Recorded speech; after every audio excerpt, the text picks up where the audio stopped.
رفع یدین کا طریقہ کیا ہے؟ ابو ہریرہ رضی اللہ عنہ کی حدیث ہے، آپ بیان کرتے ہیں، کان رسول اللہ صلی اللہ علیہ وسلم اذا دخل فی الصلاة رفع یدیہ مدا۔ دیکھیے صحیح ابو داؤد حدیث نمبر 752۔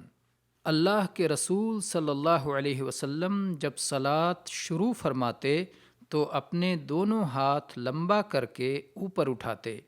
رفع یدین کی حد سے متعلق دو طرح کی احادیث آئی ہیں۔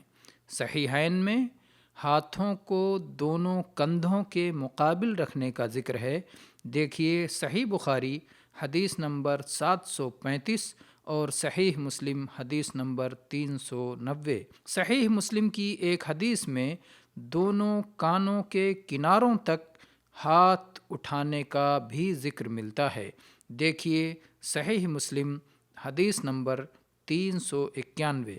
لہذا صلاۃ پڑھنے والے کو چاہیے کہ رفع یدین میں کبھی کندھوں تک اپنے دونوں ہاتھ اٹھائے اور کبھی کانوں تک، کبھی ایسا کرے اور کبھی ویسا۔